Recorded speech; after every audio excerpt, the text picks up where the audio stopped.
Welcome back to episode number 97 of the Fitness Devil podcast. Today's guest, we are bringing back our friend Hannah Gray. She's going to be one of the speakers in September at the Evolve Canadian Strength Symposium. So she's going to talk a little bit about what she's presenting. We get into why coaches do not want to become commodities. You do not want to be pricing yourself down into competing on price only. You want to set yourself apart. We get into a lot of Hannah's work on pelvic floor health and training, primarily with women, but there are some implications with men, and her work training masters weightlifting, so older adults. There's a big discussion on that, and her own upcoming time competing in Olympic weightlifting at Worlds. This one gets a bit ridiculous at the end, so you may want to stick around for some stuff that just gets completely outrageous, and I hope you enjoy it. Take care. Shut up and sit down.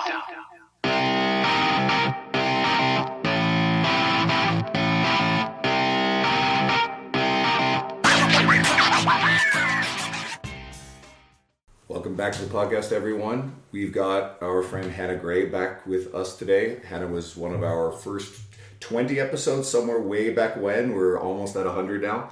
So she's here in Edmonton with us, and she's part of the team that Guido and I are on that is putting together the Evolve Strength Symposium. Well, I guess the Canadian Strength Symposium. It's Evolve is one of our partners and is sort of the backer behind it. And this is in mid-September, so September 14th and 15th. And Hannah is also one of our speakers, which we were rather insistent upon happening. So welcome back to the podcast. Thanks, I'm excited to be back. He threatened you to speak. Well, no, I wouldn't go that far. No, I'm excited, it'll be fun. Well, I mean, the whole thing came about because I guess there's lots of these events out, but you see a lot of the same speakers at a lot of them. I mean, I can think of a couple of guys who I like a ton. I'm thinking Greg Knuckles and James Krieger, and it seems like they are speaking at everything that has happened last year and coming up. I saw James at both Kansas City and Tim Arndt's event in Spokane, the Inland Empire, and James will be back there next year. And that lineup just got announced, and Greg is also speaking at that event next. It'll be May, and Greg was in Kansas City, so it's like those two especially are everywhere, and they're great. But with our event too, we wanted to bring in some people, give some opportunities, especially prioritize our Canadian contacts and people. And it can be hard to break into the industry as a speaker. And if someone is interested in this sort of thing, then, well, if we can create some of those opportunities for people who've really earned it, then all the better. I don't believe in just, See, like he threatened you. He's like, you've earned it, so you have to go. You've earned it, so you'd have to. We probably know lots of people who'd be like, hey, I'd love to be a speaker. I'm like, And then he also threatens him. He's like, you haven't earned it. Oh, no. Go home. You definitely have got to be, put in the time and earn the credibility to be up on that stage. I think that leads into like, what have you been doing lately? I think like, what the hell happened last time? Last time you were literally just gonna do a powerlifting meet, and you were just starting out on your own. Yeah, Maybe I think with a lot of changes since then. Yeah, lots and lots of changes. So I think last time I had done a few powerlifting meets, but I hadn't maybe competed at the national level yet, and I did that last year, so that was cool. Check that off the list. This year has been an amazing ride. It was really cool. Still at Evolve, still training independently, and lots and lots of different sort of new cool directions to go. Teaching these pelvic floor workshops with a physiotherapist friend of mine, which has been a really great learning opportunity and fun to present to people. And I think it's a really necessary piece of especially women's health that hasn't really been explored to its fullest yet. Yeah. So that's been really cool. Doing some writing, finished my book. Competing Just at lots of stuff. Yeah, lots of stuff. You finally finished this book. Okay, cool. I finished the book. We're working on that and competing at World Masters Championships for Olympic weightlifting in 6 weeks. And what else is going on? Writing. I saw your daughter is stronger than you now. My daughter is stronger than me now. Yeah. It's Which she wasn't before. Now she wasn't before, and she's not even 16, which is a little embarrassing. But you know what? It's okay. It's okay. I've let that go.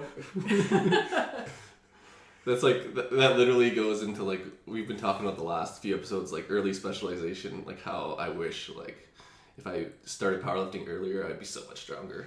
Oh my God, yes. Or just even lifting or anything. Yeah, like I didn't start seriously lifting till I was 37 years old, and to watch my daughter get into that field and progress so much faster than me has made me,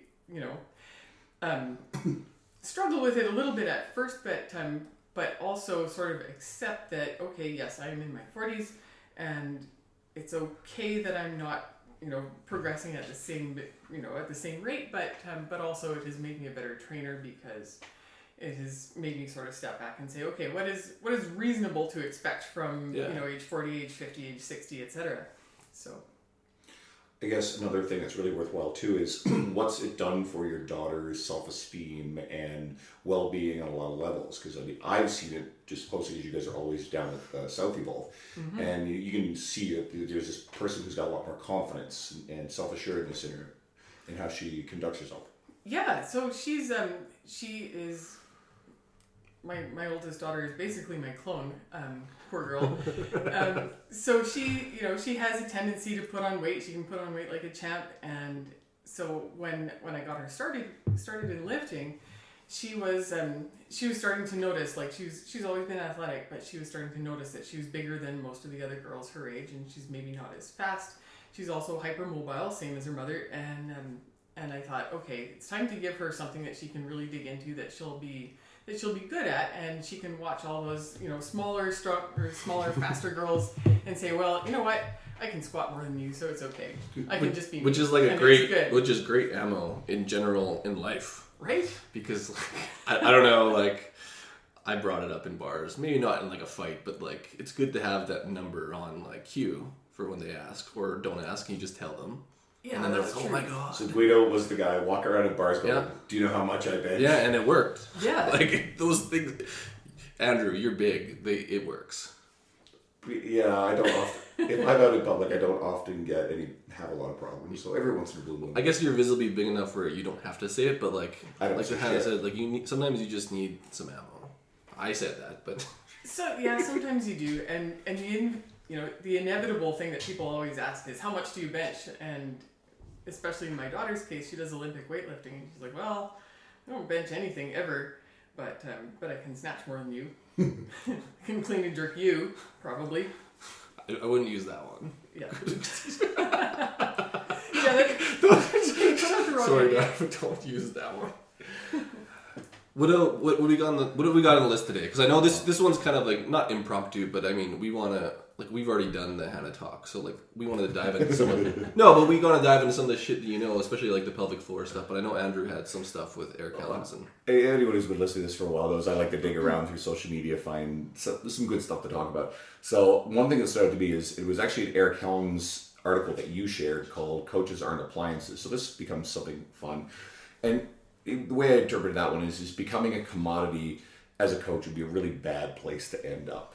So I hope you'd expand on what your thoughts were on this, why you shared it, and how do you set yourself apart, and share some pitfalls on stuff that other trainers can avoid to not become like just a commodity in someone where it's a race to the bottom to price yourself the lowest. Ugh, okay.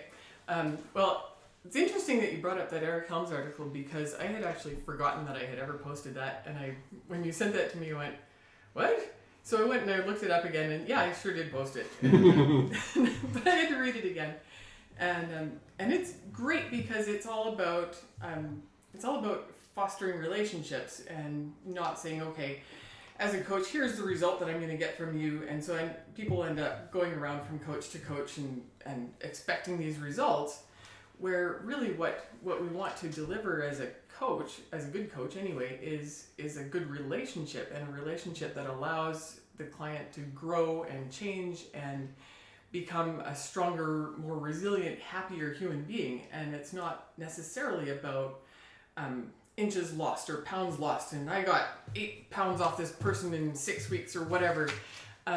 It's not about that. It's about how you can approach life, and how you can make people's lives better. And it doesn't even matter to me if my clients never lose a pound, but if they get stronger and happier and more confident, and they can walk out of my sessions thinking, yeah, I can handle whatever life throws at me, then I've gotten something done that day. And I think that's the most important thing. And having that relationship with each individual person is not something that can be packaged up and offered online as, like an 8-week program or whatever. So something that always comes to mind is every once in a while I'll get an email or a message on something, and one of the first questions someone asks is what are my rates? Mm-hmm. So I'll always answer. A lot of people won't. I know that a lot of the big chain gyms, including the one that we used to work for anyway, wouldn't ever divulge their membership prices. I mean, I understand why they're doing that, because if someone is shopping on price, they're going to hire the trainer off Kijiji who is charging $40 an hour, who will come to your home. Now, I want anyone to think for a second what kind of quality you're probably going to get for a trainer who's discounting themselves to $40 an hour, who is traveling, who has the time and capacity to actually travel to you in your home with what equipment you do or do not have in your home gym, which most people don't. So I'm not thinking that's going to be a really amazing experience. And there's a quote, I can't remember, I'm bastardizing it, but essentially is that you think like hiring a good trainer is expensive. Wait till you hire a bad one and what could possibly happen. Yeah, that's for sure. And I go back and forth on whether I should have my prices online. Currently, I do, and my prices are, well, I mean they are higher end for sure, but I feel like I've been doing this for just about 15 years now, and I've gotten pretty good at it, and I've invested a lot of time and money and energy into being the best possible trainer I can be, and all that time in the trenches has gotten me to a point where I'm pretty good at my job, and I think that you get what you pay for, right? And so if you go to somebody who's just getting started, maybe you'll luck out. Maybe there are some great trainers who are just coming out of school. There are also some awful trainers who've been doing this forever. So, and some of the highest, some of the people with the highest levels of education are the worst trainers I know, because they've been doing it for so long and they're bored to death. So it's really about finding the best fit for you and finding that person who's going to care and offer you the best possible service and get you as an individual to where you want to be. Instead of saying, okay, here's my cookie cutter program for your next 8 weeks, and if you can't follow it, well then screw you. I mean, think about this too, for anyone who doesn't know this, but you have mentored under and coached with, worked alongside arguably the best personal trainer in Canada, or one of them, for a really long time. So, yeah. You're that closely attached to Dean Somerset, so we snuck him in early this time. And so that says a lot too, right? Yeah, I think, my relationship with Dean is one that I value a lot, and I've learned lots from him, and it's been great. Also, the time that I put in with other people has also been awesome. I think you can't ever go to too many places and learn from too many different people. But it allows, learning from all those people, that allows you the opportunity to, like you said, build that relationship. Because I think a lot of people, even we tippy-toed around it, but are searching for prices. They're looking for a result to confirm their bias. And we all know, like, a lot of this stuff is not difficult. But you need to be able to build a relationship to tell them the answers they need to hear, as opposed to the ones they want to hear a lot of the times. And that relationship gets you in, especially to step around that issue. Yeah, absolutely. And I think that, I'm never ever going to say no to somebody who wants to try something. I have a brand new client. I'll sneak a little anecdote in here. I have a brand new client that I've been working with 3 times a week for a month and a half, maybe. And she's done great.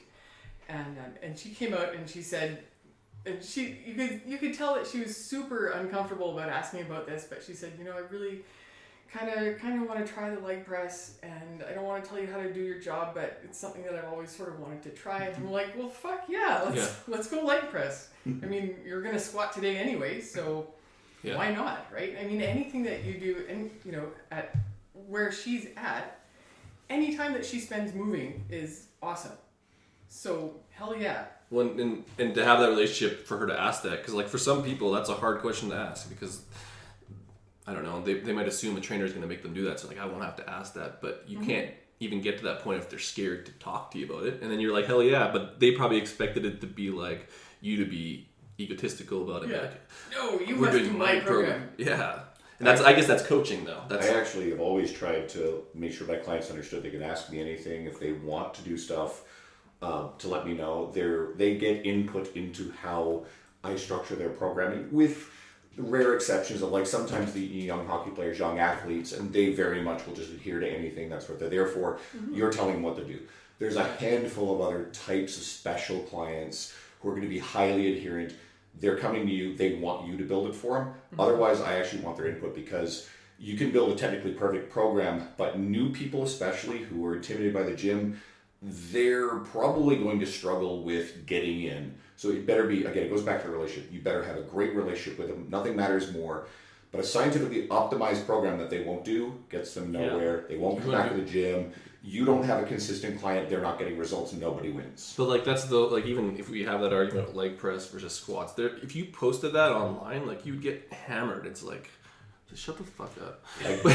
But like to understand intention and like what people are gonna actually do. Like if you like do leg press and that's what gets them to their gets them doing whatever the hell they want to do, like perfect. We'll do leg press 100 times today. Leg press is fine. Anyone who thinks that leg press is a bad piece of equipment is... But like that's what they're walking into. Because let's just I'm putting things in her mouth or mind. But like some people will go online and be like leg press is bad. I'm not gonna like, and they might not even get to the point where they can have the discussion with you because they've already had that preconception of they read online, because online's filled with shit. I have an old physiotherapist friend of mine who, there was some post about leg press a while back, and he comes in and starts demonizing it. And what the hell did he do? He cited some sort of very, very specific study, and then a whole bunch of other really smart people, again, smart physiotherapists, like we've had Darren Bishop on the podcast before, Sam Spinelli, I'm pretty sure. I think Sam Spinelli went nuts on there, actually. Yeah, and it wasn't a negative discussion, but they came in with a lot of information. No, leg pressing's perfectly fine, as long as you use the appropriate load in good form. And Mike Isertel did a seminar last year, and one of the things that they did is a powerlifting accessory thing was talking about leg press. You want to have something that's not particularly nasty on your nervous system, creates no fatigue in your lower back, but gives you leg training volume that is compound joint, 3-joint hip, knee, and ankle movement, loaded up to do high volume work. Leg press is actually kind of perfect. So it's a great mass builder. The bodybuilders have been using it for explanation. That's the explanation she used. Yeah. She actually used that exact. She's listen, lady. I busted that on this lady, And you know what? If someone likes to do it and wants to do it, cool. Yeah. Like, it's a perfectly acceptable exercise. Yeah. I had a client a few years ago, this is back in the old country, where he went through 3 trainers before he ended up with me, and I had started training his wife, and she finally said, okay, well, maybe do a session with him and see what happens. See if you can get him to not lose his temper, just because he hated all the constraints of being in the gym, and it just drove him bonkers. And we had already sort of fostered a friendship because I was training his wife, and so really, I mean, his only goal was to get out of pain, get his joints moving, maybe lose a little bit of weight. And so we did a couple of sessions, and it was fine, and you could sort of tell that he was like, I'll do what you say, but I don't really want to.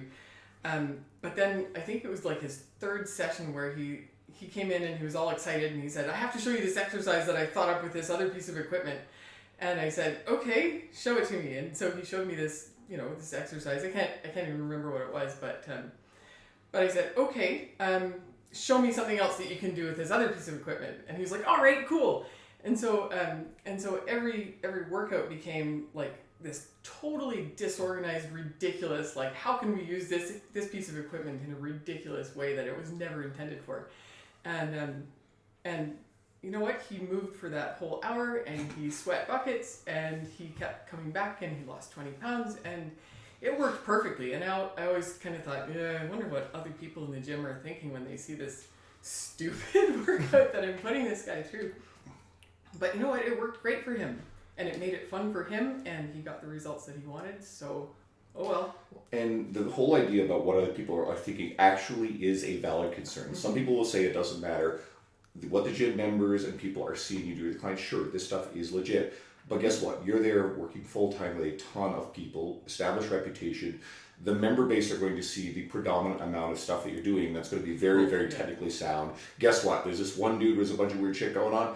I don't think people are going to judge that too much. If we know the type of people, the members who are always doing dumb shit, trainers who are always doing like stupid fucking crap, everything is on an unstable surface. Yeah. And you just know those people, they're not qualified. But it's easy. It ties it all back to the beginning. It's like they're judging you, and then you like, hey, I squatted 315 pounds, or what is it? What's your squat? My squat is about 290. 290. You walk up with your 290 and then like shut the fuck up. That's what you would do if they were like, oh, did you see Hannah? She's doing all this. This guy is doing neck extensions on the quad extension machine. Yeah, but I squatted 290. Well, I know what I'm It's doing. all about what I can do. It's social proof. But that social proof though, like I won't name who, but somebody in our industry. This does not get said, but somebody in our industry got in on a post of mine a while back. And there was a discussion about some squat mechanics, and so there was a bit of back and forth. And again, smart physios that I know are refuting this guy, and this guy makes a comment to say, "Oh, I did this before, and I did it better than you." And when I see that kind of arrogant, condescending bullshit, it's like, no, I'm done with you. You've lost all credibility, so I won't take that path. Yeah, and really, at the end of the day, it's not about what we look like or what we can do. It's about what we can. What we can do for the client and what the client wants. And if the client is getting what they want, and if they're getting stronger, and if they're seeing the results that they came there for, then who cares? This is actually perfect because this is kind of what we wanted to get into, kind of like a preview, so to speak, of your September presentation and kind of what it's about. But it's about helping clients redefine who they are. So can you kind of elaborate on that? Because I feel like that's where that was going anyways. Yeah, a little bit. And that's kind of where I live most of the time. So my presentation is going to be on, getting those clients to keep coming back because we're giving them not only the skills in the gym, but the skills in life to approach with confidence and be happy and resilient and, just know that they can handle whatever life throws at them. And what I want to, I guess the central message of the presentation is we want to start with strength and start with getting people strong so that, because whatever makes you physically strong makes you mentally strong too. And if you can walk into the gym and say, yes, I can do that, instead of, oh my God, maybe I can't do that, then we've done our job, right? So most of our clients come to us because they are not sure that they can get it done on their own. They're a little bit afraid of being in the gym. They're not sure if they can do this. They've probably tried and failed and tried and failed and tried and failed. And I'm going to present a different sort of path instead of saying, okay, well, you're going to follow my program and you must drink 8 glasses of water a day and you must spend 3 hours a gym in the week and you must do this and you must do that and you must stop eating all junk food and stop doing all the things that you enjoy. And instead say, okay, we're going to get you stronger. And I want you to be able to do all the things that you want to do, and I also want to make you think, yeah, I can make this happen on my own, because really at the end of the day, we want to be working ourselves out of a job, right? It's never going to happen if we do our jobs right, but we want to be able to leave people in a place where they're like, yeah, I don't need a coach anymore. I got this. When it can also be a backdoor mechanic to get them to do those other things. Because once they start seeing the strength stuff, then it's almost like it's their idea. Yeah. At that point, not your strict set of guidelines. If it becomes their idea to do it when they're ready, they're far more likely to adhere to it. All your clients are going to be like, you got us. Well, I was having this conversation with one of my clients yesterday, and she was having a bit of a setback.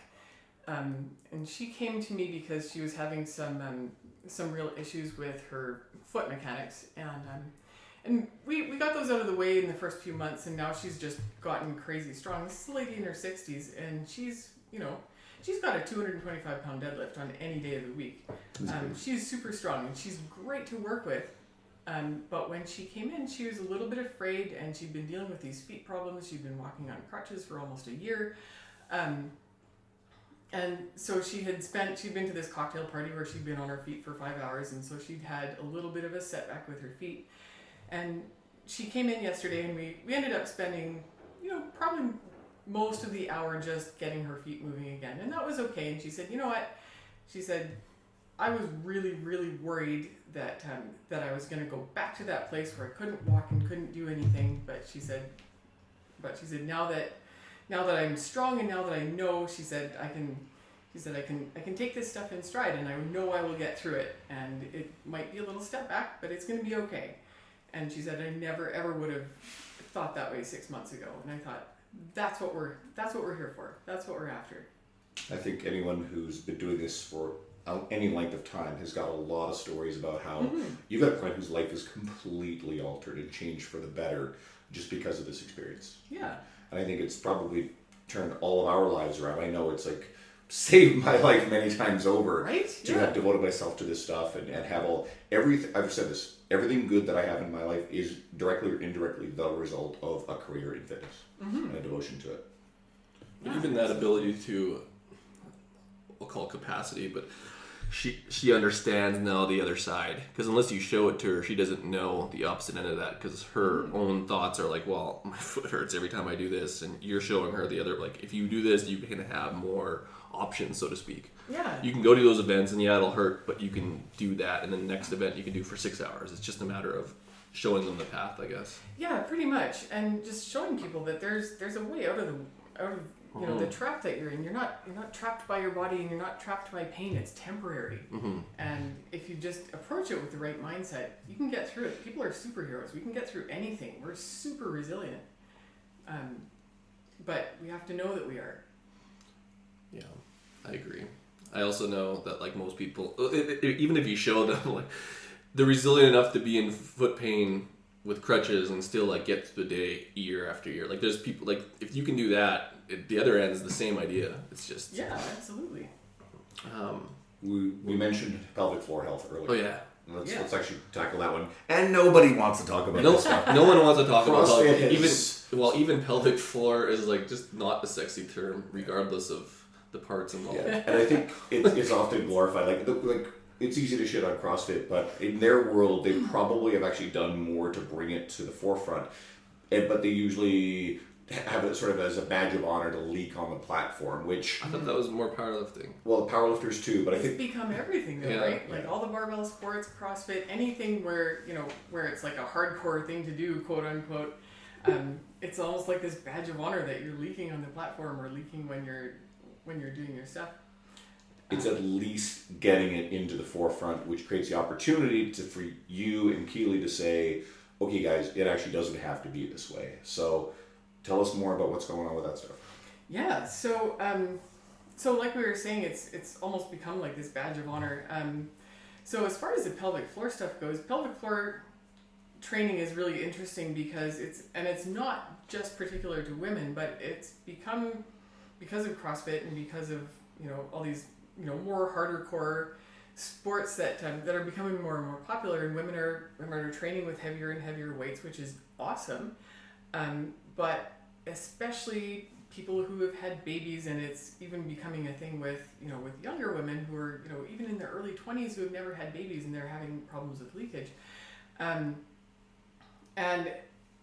really, when you take a step back and you look at strength training, and people talk a lot about how men and women have the same muscles in the same places and we can do the same programming. Yes, that's true, except for the pelvic floor. And our pelvic floor anatomy is really different, which is not to say that men don't run into problems with this too, which I'll touch on later.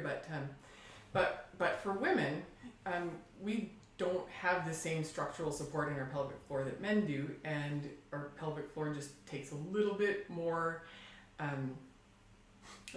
special treatment and a little bit of babying, no pun intended, to keep it strong and to keep it healthy.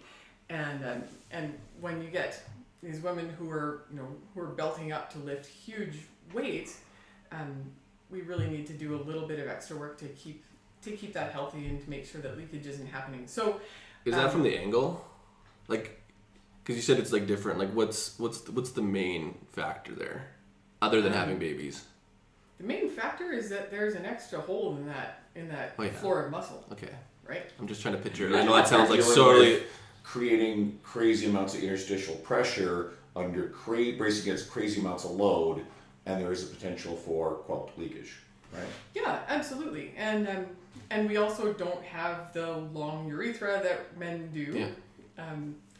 No, it's good to know because like Did you people will really hear wanna this talk and about this? because I'm listening and I'm like, we have the same. I'm like just trying to picture a pelvis in my head, but that makes a lot of sense when you say that. Like, duh. But Yeah, we have 50% more holes in that floor vessel, and we also don't have the long urethra that men do. So of course leakage is going to start happening, which is not to say that it is normal, and that is the problem at this point that we're running into, is that you get the CrossFitters and the and the lifting coaches who are usually men, and and all the research on strength training has been done on men too, up until the last 5 years maybe, and so we get this sort of male dominated viewpoint that it's normal, it's something that's going to happen, and it's like, well, yeah, it's common, but it's not normal, and if that's happening, then you've got some work to do, and it is trainable, so it doesn't have to happen. I think it is worth pointing out that the whole fact that it's in the forefront and these sports are saying it's okay does take some of the stigma away from it. So when it happens, women especially don't have to feel embarrassed about it. I think there's a major positive there, but it's good, like you guys are doing, to let people know there's also a way to address it.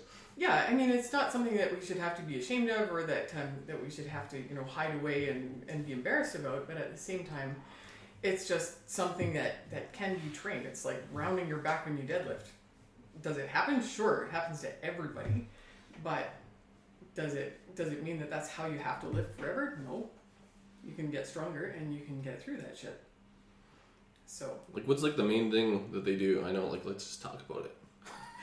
Like, what's like like if people are gonna listen to this, like, what's like the number one thing that intervention wise? For pelvic floor health? Yeah. Okay, so everybody thinks that it's Kegels. Oh, that's what I mean. I was gonna be like, it's Kegels, but obviously not. Yeah, well, I mean, the common knowledge up until now is that you do your Kegels and that won't happen. But Kegels have their place for sure. They're great for toning your pelvic floor back up after you have a baby, or getting that voluntary muscle functioning again. But the muscle tissue down there is about 50-50 voluntary and involuntary. So we've got to get that involuntary muscle working again. And the biggest thing is breathing properly and learning how to brace with your diaphragm and your pelvic floor in the right place, so that you have the support to bear the weight. Because the diaphragm and the pelvic floor are, they're sort of like the roof and the basement of your abdominal canister, if you think of it. And it's like a jellyfish, right? And so when the diaphragm comes up, the pelvic floor comes up. And so when the diaphragm comes down, the pelvic floor comes down. So we want to make sure that everything's moving properly. If you're not breathing right, then the diaphragm's not going to move right, and the pelvic floor is also not going to move right. Because you can do all the Kegels you want, but if your pelvis in the wrong position, it's not. You're not getting that pressure. Exactly. And all the Kegels in the world aren't going to help all that involuntary muscle work properly. So the involuntary muscle is connected to the diaphragm. So we need to get the breathing right before anything is going to work right. The one thing that led me to think about it was if we think about guys, so guys don't know shit about it, like I'll sit there. But you can almost, even if you didn't know that, if you're teaching some of those mechanics anyways, you kill two birds with one stone. They probably don't even know that they're doing that, but that's where kind of teaching proper technique almost inadvertently trains that position, I guess. Yeah, exactly. Yeah, and really good coaching is always going to be the answer to that problem. But also we have to Understand it. You have to understand it, and you have to understand that when the way I learned to lift, it was always you put on your belt and you brace out and you push into that belt and you push everything down. Mm-hmm. But as a woman, if you're pushing everything down, you're just putting extra pressure on that sheath of muscle at the bottom that maybe doesn't have the integrity to bear that kind of pressure. Well, they've even done it with the belts. Like if your pelvis is in a line, let's just say it's dipped forward and use the belt, it almost strengthens that position as opposed to the stacked one. Yeah, so exactly, it's almost like it holds them together, but if you're in the wrong position, it would almost make it worse, I would assume. Yeah, and then it becomes like a tube of toothpaste problem where, if you put a clamp across a tube of toothpaste and then step on it, stuff is going to go somewhere. Yeah, that's actually It's cool. It's funny because I wouldn't have coached it that way, but I had no understanding of it. So I was probably good, but like I said, I yeah. So the tube of toothpaste just got me thinking about shit coming out the other end, literally. Well, you so can't. But it does. Yeah, I suppose So, that could like, probably happen you're not too, wrong. It does, and you know, and I did work with a girl for a while on her deadlift where she was having problems with leakage, and everything was stacked up right, and everything was where it needed to be, and the only problem was that her belt was too tight. Mm-hmm. It was like, okay, let's let your belt out once. So And with some women, well, a lot of women, the belts are made like they're super. I'm making like a thickness measurement here, but a lot of the standard belt measurements are built for big dudes, and like they don't fit between women's ribs. Like it's like, so like having thinner belts sometimes that actually like encapsulate the right spot instead of hinging down on certain points is better even. yeah, maybe. I mean, it depends on your anatomy too. I mean, Yeah, and that's what I mean. Like I'm just thinking like smaller women. Like I've seen smaller women with huge belts, and it's not doing what they think it's supposed to do. Yeah, that's for sure. Especially for the really tiny women who end up having to put the belt up around their ribs. But they have to. It's like as big as their ribs. Yeah, because there's nowhere else for it to go. I suppose if someone is really interested in this, I think this is somewhere where you can reach out to Hannah privately, and we'll make sure everybody knows where to find you anyway if they have more questions. No because pictures, though. this is probably the sort of thing that someone's like thinking they're going, oh wow, like I deal with this too, and it might not be something someone feels like having a public discussion on like Facebook about. So just straight up go and email Hannah, contact her, whatever, and ask her about it. And if it's something that you want to work with, like you are someone who is specializing in training this stuff, and there's not a lot of people out there who are really like have any sort of education. It's the only one of the few people I can think of, ironically male, would be Tony Gentlecore, who has been doing some stuff with this. But Tony is a world-class fitness professional who is going to educate himself on that sort of stuff. So, you know, if you're looking for more information, I think Tony's also doing some good work too. Yeah, for sure. Especially if you're dealing with women. And I think, I don't know the numbers, but like most of my clients are women too. So like that's probably, even as a trainer, it's probably good to go figure that out. I'm like thinking right now, I'm like, fuck, I'm an idiot. Well, we are going to offer a training the trainers kind of course for whatever trainers want to come and learn about that stuff, because you know it doesn't matter who you are. Most of your clientele is probably going to be women anyway, just because women are the bigger population who are consuming fitness products. Yeah. And, that's what I meant to training, say. so. Like there's more women consuming fitness products. Like I think that's actually the truth. It is absolutely, and so any trainers who want to come and learn how to train this stuff, we're going to offer a course in September. Does it have some like crazy name? We haven't named it yet, so Don't we're pee on the open platform. No, that's not. The T on the P. We have to have some light jokes. Like I know some people will think like that's not politically correct. It's like, you know what, we're talking about peeing. Yeah, Well, it's already gone out the window. We have said way Like- less politically correct shit on this podcast than that. So, Yeah, and you have to laugh at yourself. and I think we've only ever gotten that. We're not going to go there, but we've only ever gotten into Like trouble with one person, and it's complete bullshit. it just shows like how much my mind wants to go back to like junior high. You're like, men have longer urethras, and I'm just like laughing in my head. I'm like, that's such a good answer, but like I want to say it like. Yeah, and there's no Men have- delicate way to say it, right? Like I mean, men you have this- dicks, Yeah. and it's longer. Pee through a longer tube. I'm glad we got there because I've been thinking about that for the last like 10 minutes. I'm like, that was such a great This answer. is where this podcast has gone. We've descended into poop and pee jokes. Well, no, it's just like this is the reason why this shit doesn't get talked about, because like you talk about it that way, but like in my head I'm like, what the hell is she talking about? Oh yeah, like urethra. But like there is a communication barrier with this stuff, partially because it's not talked about, and then when it's talked about in a way where people don't understand. Like, you know, like men have penises, women have vaginas, and it's different. But like that's done. Well, Are you done? Because I think that's a good way to get the. You're probably just now our based on what you just said. Now our podcast is transphobic because you don't even say shit like that anymore. Well, like that. Mind blown. You have whatever you got. It just changes shit. That's there's my Yeah, synopsis. and whatever. Yeah, I mean, you can go one of two ways. Whatever's between your legs is going to change how you lift. Yeah. There we go. Okay, next. Does it change if you have a longer urethra than like most people? Sorry. I was waiting for him to go there too. All right. Like, let's just say your urethra's shorter. Sorry. I think it's funny. Okay. But if it's thicker. That's what I mean. Like, there has to be an expert somewhere on this stuff. It's not any of us, I don't think. But let's go to Olympic lifting. I think we can be a little bit more serious. But you're getting ready for, and we kind of touched on this, World Masters in Olympic weightlifting, and you coach master athletes. So I just want to get that correct. What's happening to see this side of the sport grow, and how are attitudes changing about competing as quote unquote older adults?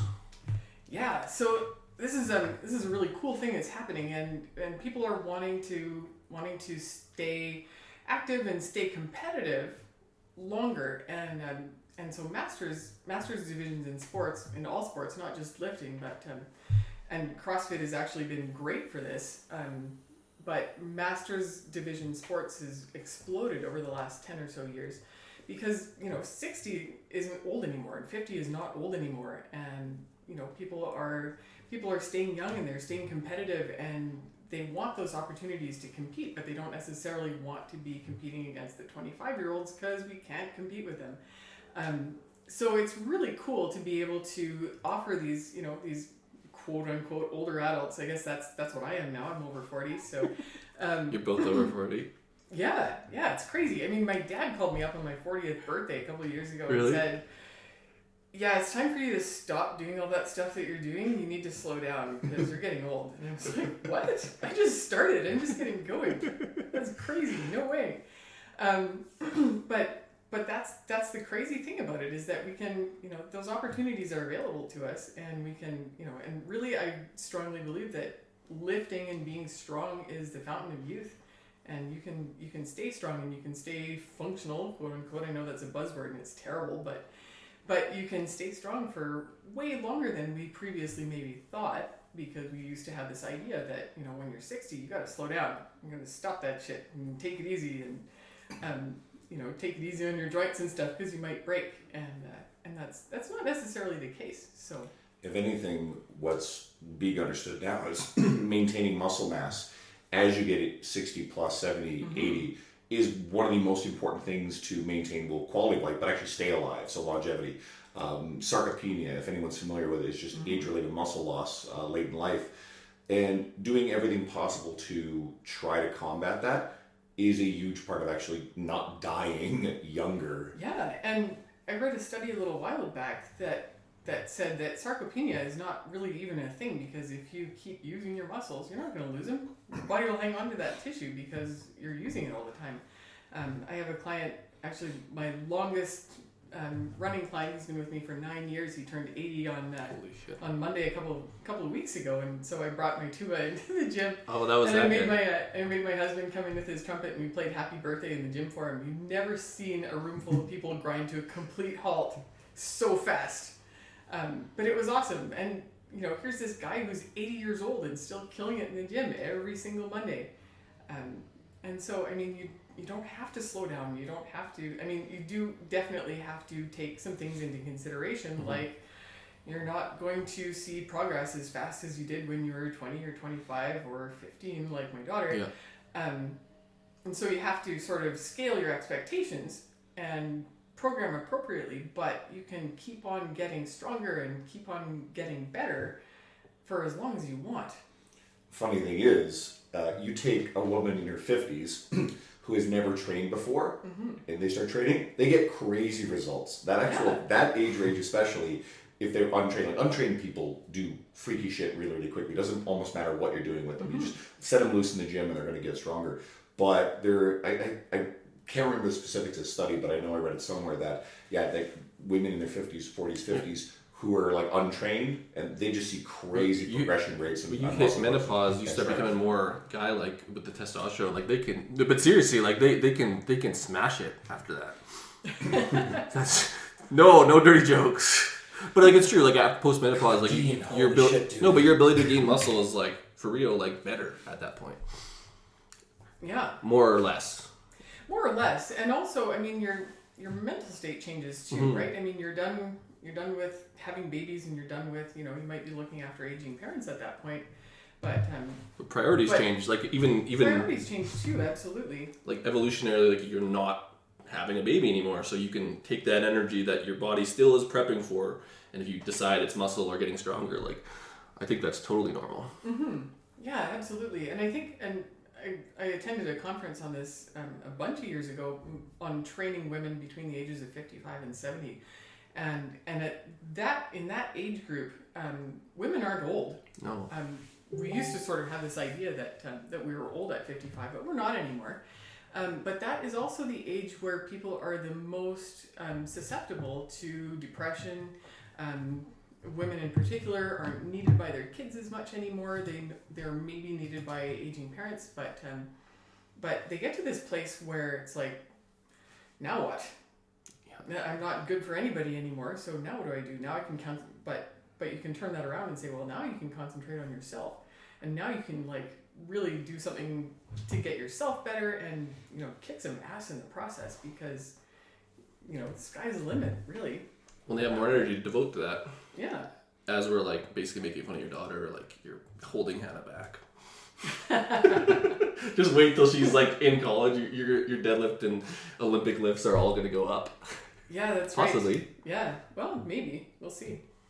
When they do, the limit, right? When they do, you should write her a letter like thanks for leaving. Well, you know what? She's one of my favorite workout buddies. Oh, we train together a lot, and also my younger daughter is just getting into weightlifting as well, and she's always been a sport climber, and she's awesome at it, and I think we were talking about it last time. So ridiculously strong, and I think you were saying that she was gonna start it, but she has potential. She's been doing it for 6 years now. Okay, I can't remember now, but I remember you talking about her climbing, and you're like, that makes her so good at this stuff. Yeah, she's so strong. It's crazy. But she came to me at the end of the school year this year and said, well, maybe I don't want to climb all summer. I'm going to come and learn to lift weights in the gym. I was like, really? Sweet. Well, that's amazing. That goes exactly to early athlete specialization that we talked about with Christian Thibodeau recently, and how I'm a big believer in and not having this like hockey players just playing hockey year-round, nonstop showcases,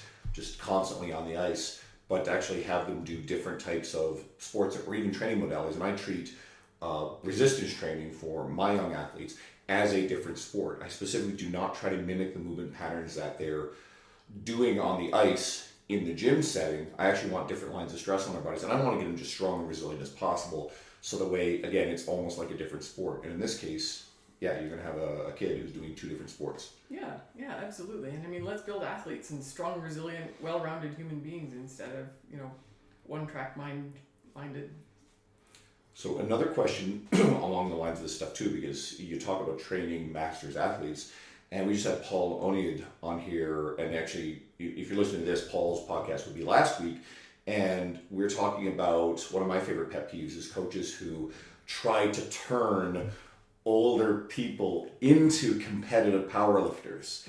But there's a difference here. So there is inspiring people to enjoy this and understand that they can, versus a coach who is marketing themselves heavily based upon winning medals because they've got a 55-year-old woman in a certain weight class. There's no one else in that weight class. They go and lift, and all of a sudden you're bragging about their medals on your social media to try to lure more people in. So, any thoughts on kind of riding that, like walking that line? Sure. Well, I think really it depends on what the client in front of you wants, right? I mean, if they want to, lose some weight, then let's focus on weight loss. If they want to get into powerlifting, sure, let's do that.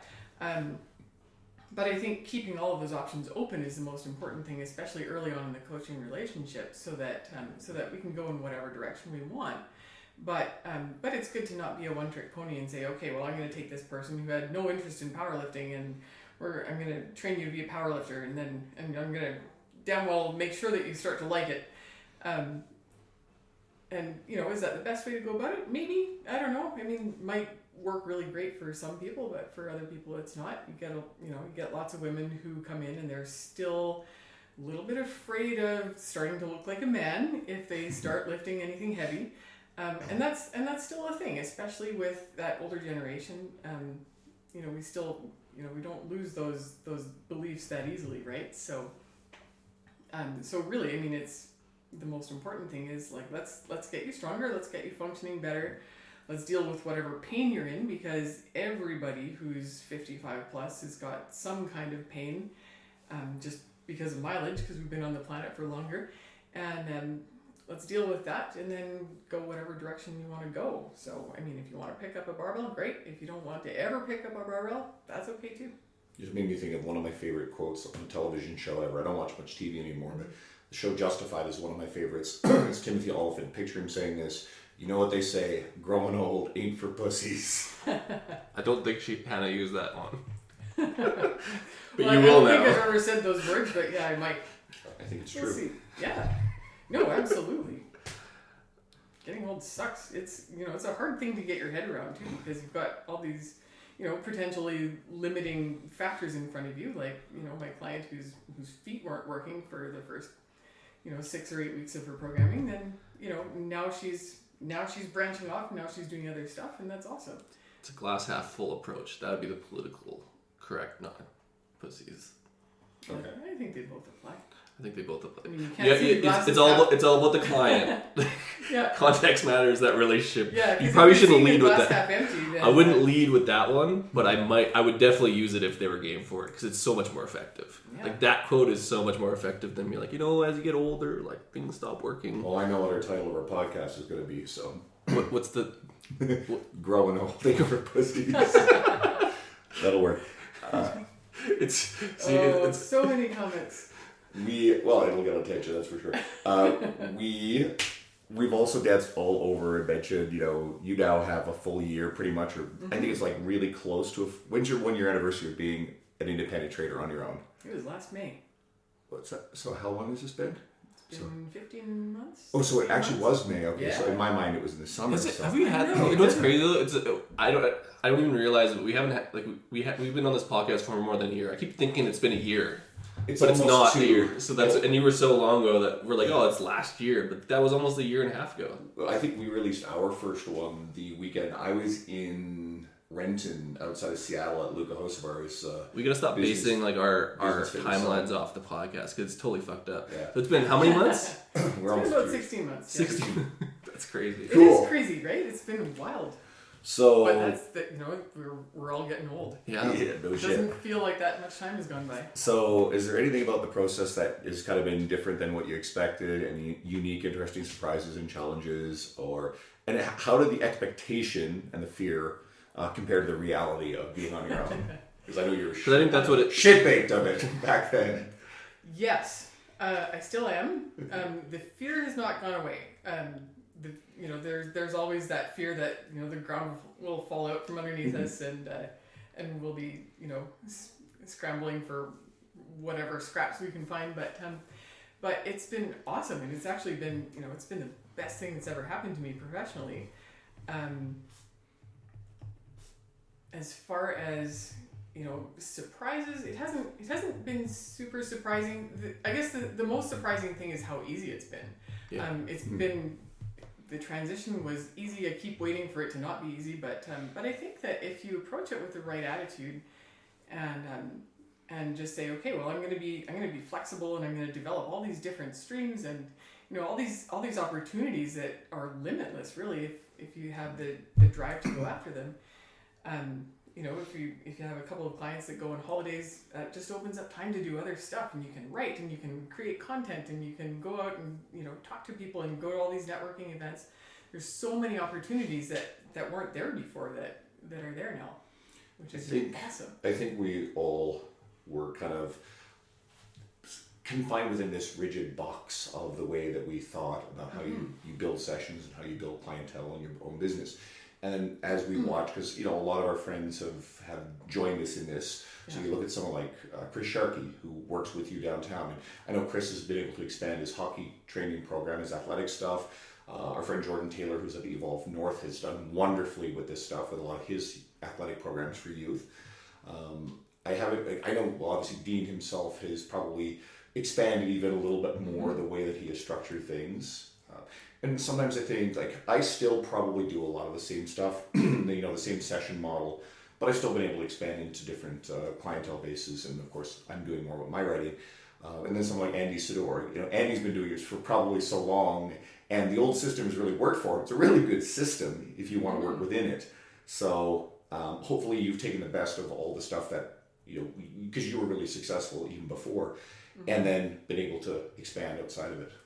Yeah, and I mean, we're really lucky in that we work in this industry where the opportunities of growth are, limitless in all directions, and you can go wherever you want.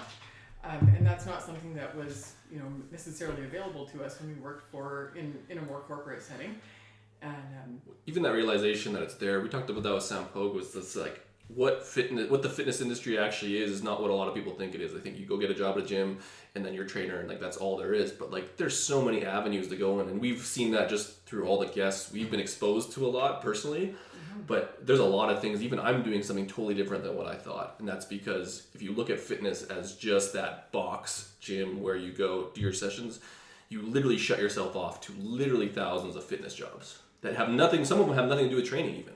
yeah, absolutely. And if you're just starting in the industry, starting in a box gym is the best place to start, because that's where you cut your teeth, and that's how you learn to relate to all sorts of different kinds of people. Because you see all these kids that come out of school, and they've been practicing on each other, and the first person in front of you is a 66-year-old person with all sorts of injuries and mileage and stuff.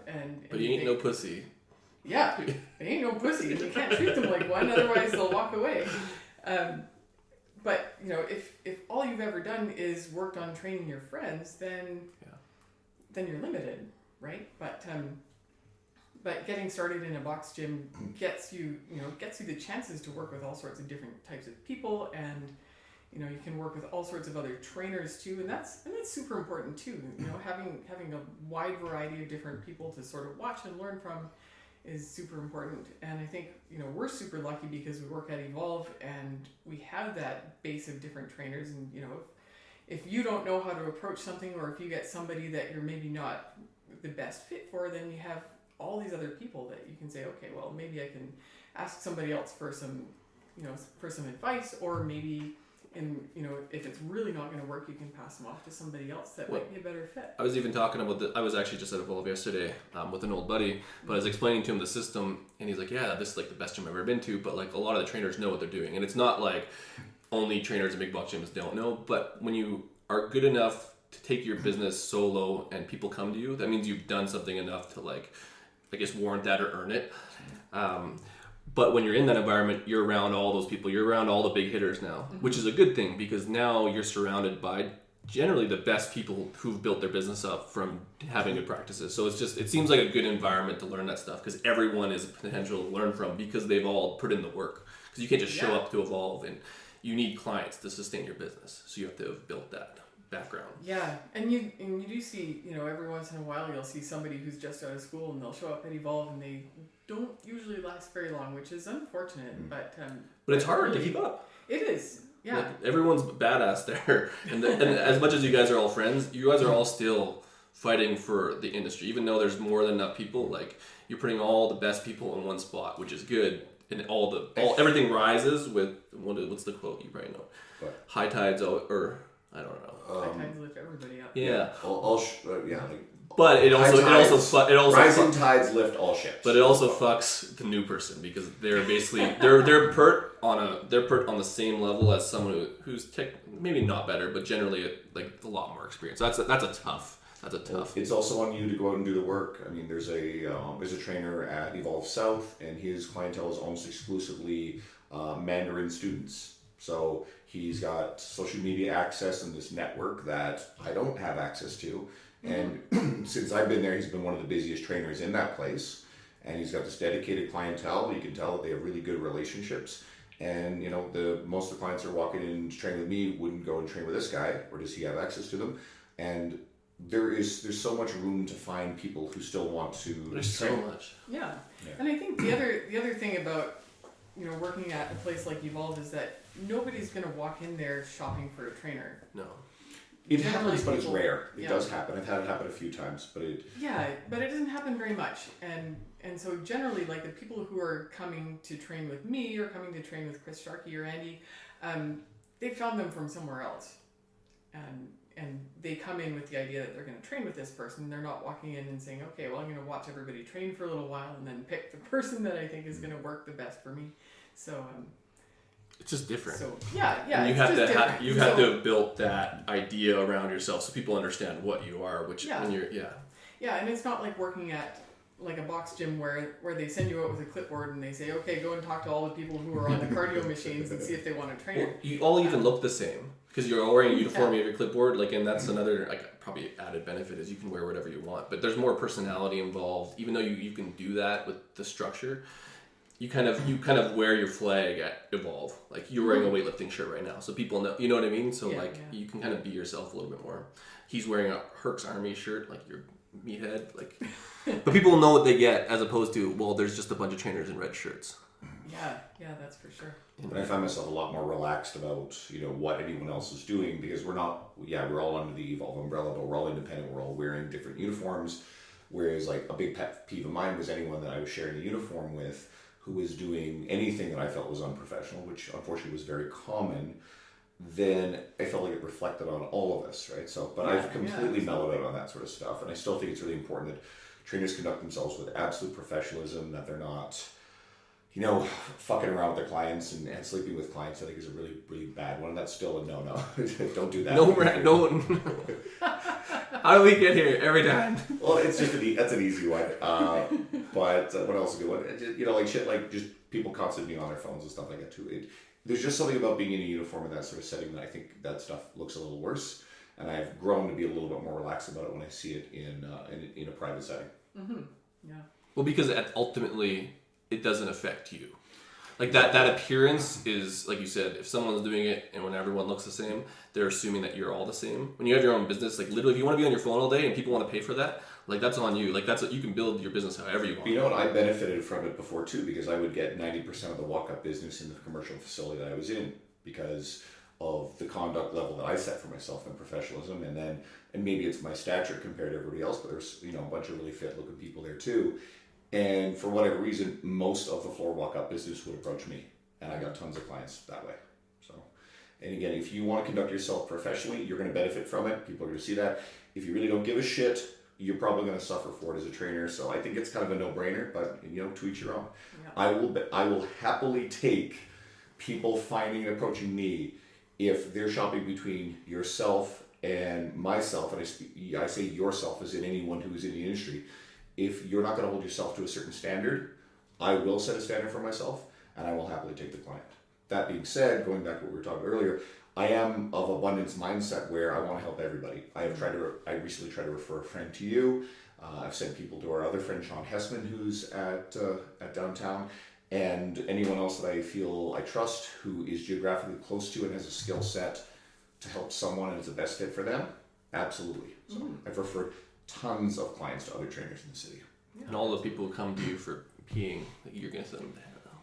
Yeah, God, that's a no-brainer actually. Yeah, you get someone who's got that sort of issue, like you need to deal with them because you have that specialization, right? That skill set that's very, very few people in our industry do. Yeah, for sure. Are we going to do the book one? Absolutely, we're doing the book one. Yeah. So you've read something in the last. It hasn't been a year. It's been 16 months. We're always fucking around with this stuff, and of course, here's the swearing is kind of a precursor to it. But you even put up a post a while back, with all of the books with the titles with swearing in them and making fun of this shit. And it's such low-hanging fruit, but it is sort of a pet peeve of mine. So, what have you been reading that's actually really good? Oh well. Man, where do I start? So you've read. That's good. Yeah, I do read a book once in a while. Yeah. Crazy, hey? Yeah. I don't read a lot that's not related to work, which is kind of too bad. But the one thing that I'm really enjoying right now, and this book is taking me forever to get through, is I can't even remember what it's called right now, but it is produced by the director of the TED program, and it is aimed at getting me better at presenting to a large group of people. So he's talking. So they go through. It's called TED Talks. Isn't it? No, it's called. Yeah. It's got that in the title. Talk like TED. Talk like TED? No. Not it? That's not it. So go read that one. Same thing. It's. Oh yeah. Yeah. It's really good. Anyway, and it's fantastic because it's all about building a rapport with an audience, and he talks about the different kinds of talks and the kind of traction that you get from taking this approach or that approach. But he also talks a lot about this person did this and that person did that, and so I have no choice except to go and watch the talk that he uses it as an example in the book. And and so it's taking forever, but I'm learning all sorts of different wacky things because I'm watching all these different TED Talks. Dean and I were talking. I was telling Dean about it the other day, and we were talking about how one of these talks was about I can't remember what it was. I can't even remember where we were going with it, but this woman was talking about sex and how men are this is going back to our pussy theme for today. Yeah. Might as well just stick with it. Men have to, men need to pleasure their wives in order to with their long urethras. With their long urethras. Or short. Sorry. In order to increase the odds of fertilizing an egg, and so apparently, if women have an orgasm, or the idea years and years ago was that if women have an orgasm during sex, then they will be more likely to have that egg fertilized, which is actually not a thing in human beings, but in animals, it is absolutely a thing. And if you pleasure the female animal, then they have bigger, bigger, healthier babies.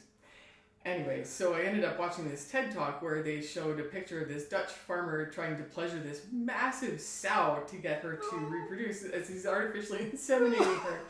And let me tell you have to be really rough with a 400-pound sow to get her to feel anything. So anyway, in the book, it actually says, don't watch this talk if you have children in your house. And I was like, my kids aren't going to walk in. Sure enough, my 14-year-old daughter walked in while I'm watching this guy fisting this sow. And he really was yeah, he had to be really rough with her. He was jumping up and down on her back and kicking her in her box. And really? Yeah, it was wild. But anyway. What people will do for money, because they need the strongest horse. Was it a horse? What's a sow? Sow, cow. Oh my god, seriously? It's a pig. Pig. Oh shit, there you go. Sow, right. Pig. Yeah, because cow is cow. Okay. Yeah. Does that work the same for horses? No, because they don't artificially inseminate horses. Don't they? I think that the horse goes. We are so far out of our depth. No, they actually have real. Anyway, horse sex. it's a cool book. And then the other one that I'm rereading a couple of books that I was reading probably a year ago. One is Peak Performance, and then the other one is Brett Bartholomew's book, which is fantastic. And I keep buying it and then lending it out to people and saying, look, you have to read this book if you're going to be a trainer. And it's called Conscious Coaching. Yeah. Conscious Coaching. Yeah, Thank fantastic. you. I have two because I did the same thing. I lost it and then I found it. I have a signed copy that no one gets. I get to hang out with Yeah. Brett and talk to him. He's a pretty cool guy. Yeah, for sure. Did you finish it?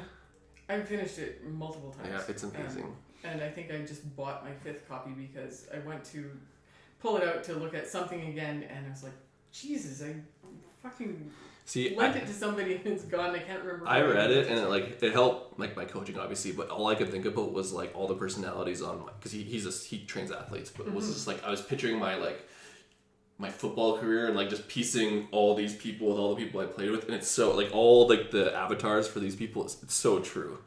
Yeah. It's almost uncanny. One of the most interesting elements of it is when he gets into the dark triad of traits: Machiavellianism, narcissism, and sociopathy, and not unilaterally just demonizing these traits as being entirely bad, and that sometimes, if you study up on this stuff, there are actually benefits to some of these traits as long as they don't manifest in the worst possible human behaviors. Well, and fostering it is a good thing.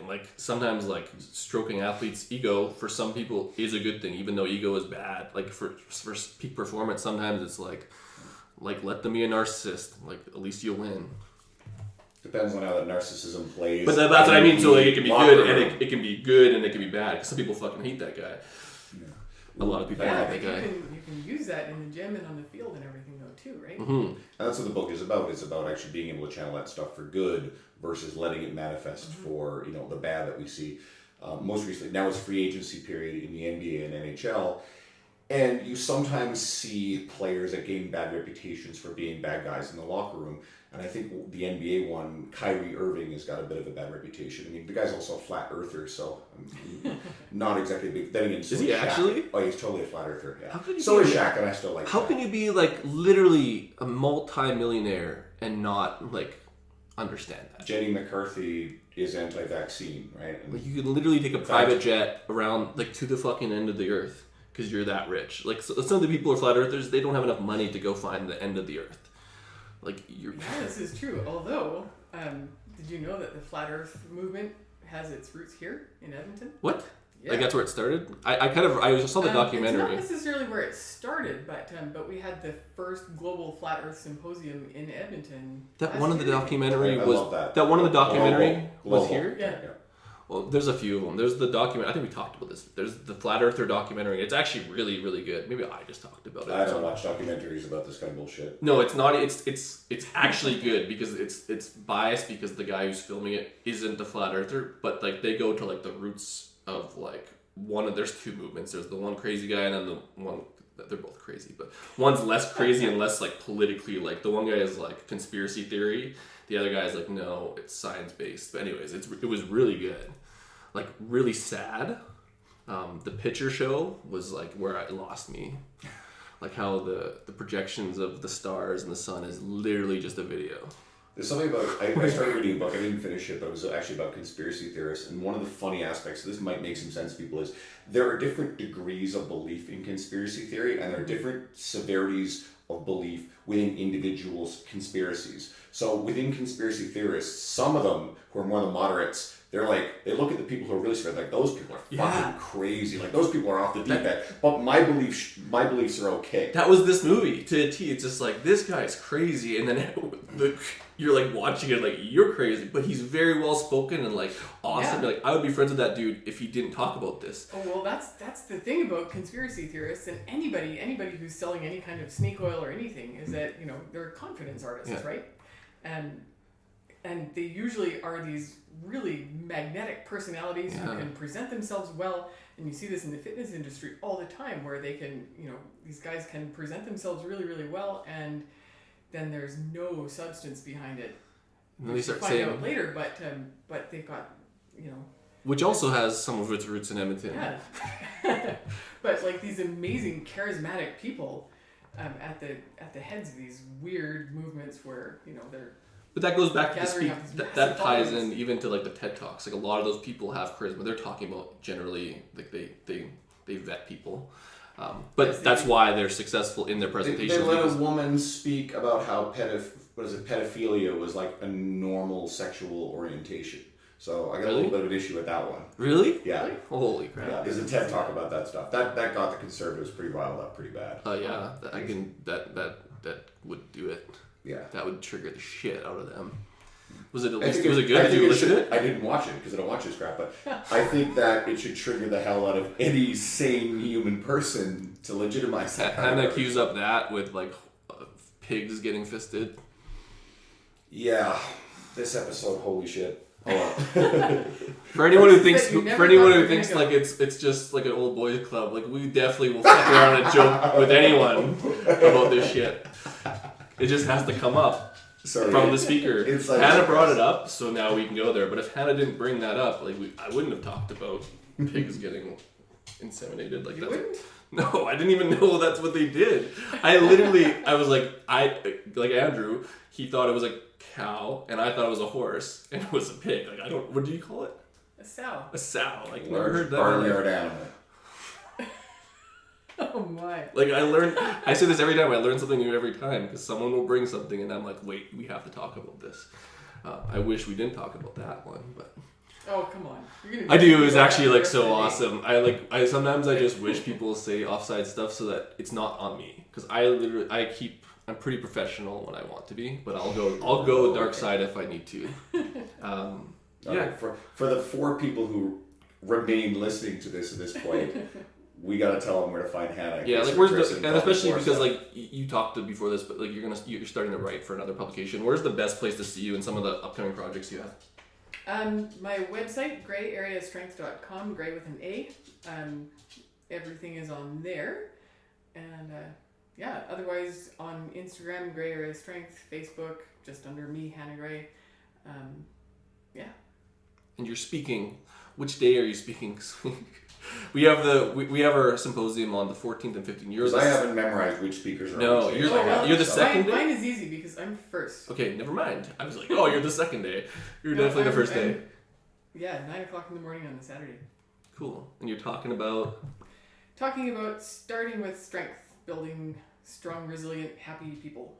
cool. And you're not gonna bring up the stuff we talked about at the end. No, probably not. Okay. Unless somebody asks a question about it. In which case Don't leave that open. You'll plant somebody in the audience. I can ask questions. Yeah, you're going to behave yourself. I'll behave myself. You'll behave yourself. Guys, thanks for tuning in. We appreciate it, Hannah. It's always wonderful having you back. And Thanks, it was fun. guys, again, go and follow, check out what she's doing, especially if you're a trainer in the Edmonton area and you want to see someone who's got a ton of experience, has been really successful, has had ups and downs within the industry. If you want to go back and listen to her first episode, we talk a lot more about your journey, weight loss, and kind of your identity within that as a trainer too, which was really cool to see. So yeah, go check out that episode, and hopefully you'll stick around. We've got EJ Paris next week, if we time this all right. We're about to go record with him, and he's a local Edmonton trainer. He's a former Olympian and pretty much widely considered to be one of the nicest guys in our industry. So thanks. Cool. Shut up and sit down.